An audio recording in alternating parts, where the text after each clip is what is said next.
सबसे ताकतवर लोग वहां के प्रेसिडेंट, और एक एक बार नहीं, दो दो बार George Bush senior, George Bush junior, Bill Clinton और बराक ओबामा। साहब सोचिए सर, जो दुनिया के एक नंबर कंट्री के 8-8 साल प्रेसिडेंट रहे हैं, उनके पास कितनी प्रॉपर्टियां होगी, कितना पैसा होगा, कितने हीरे जौहरे होंगे। पर आप सुन के ताज्जुब करेंगे सर, 2018 में जॉर्ज बुश सीनियर जब उनकी देहांत होता है तो उनके पास उनके पेंशन के अलावा कुछ नहीं था सर। और जॉर्ज बुश जूनियर वो आज भी 2016 के मॉडल की गाड़ी चलाते हैं, और वो और उनकी पत्नी दोनों एक कंपनी में साधारण सी नौकरी कर रहे हैं सर। और बिल क्लिंटन के बारे में तो आपने न्यूज़पेपर में सुना ही होगा, उनकी स्थिति बड़ी दयनीय है, बीच में तो उनकी हालत बड़ी खस्ता थी। तो वो पर मोटिवेशनल स्पीकर है, तो कई जगह स्कूल्स में, यूनिवर्सिटीज में, कॉलेजेस में अपनी मोटिवेशनल स्पीचेस से अपना काम चला रहे हैं। उनकी पत्नी ने भी बायोग्राफी लिखी है।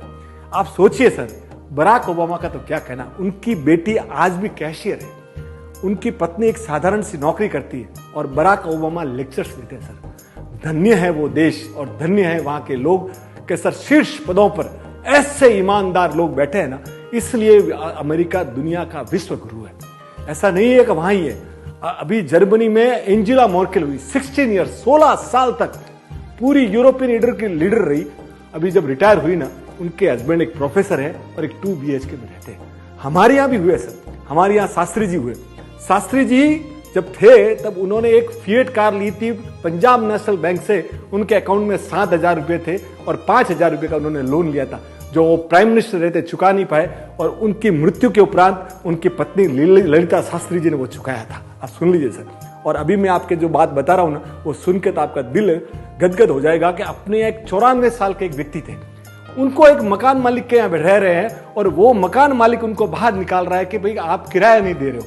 उनके पास है क्या, एक छोटा सा सूटकेस और एक कनस्तर। वहां पब्लिक इकट्ठा हो जाती है, पब्लिक बोलती है बुजुर्ग आदमी है, थोड़ा रहने दो। बुजुर्ग आदमी बोलते हैं मेरे को टाइम दो। इतने में उधर से एक पत्रकार जा रहा होता है, उसको ये कॉपी लगती है, तो वो वहां पे उसकी पूरी स्टोरी को रिकॉर्ड करता है और लेके आता है अपने पब्लिशिंग हाउस में। और पब्लिशर जहां बैठे हुए और जो मालिक आते हैं, बोलते यार ये कौन है। जैसे वो फोटो देखते हैं तो बोले तुमको मालूम है ये कौन है। बोले कौन है। बोले he is 2 time prime minister of India Gulzari Lal Nanda. वो चौंक जाता है, बोले इट इज। और सेकेंड डे जब न्यूज़पेपर में छपता है कि हमारे 2 टाइम के प्राइम मिनिस्टर आज किराए के मकान में रह रहे हैं और खस्ता हालत है, तब पूरा कारवां जाता है। पर तब भी वो गांधीवादी विचारधारा के उन्होंने बोला मुझे कुछ नहीं चाहिए, उन्होंने कुछ नहीं लिया। हम लोगों ने उनको मरणोपरांत भारत रत्न दिया।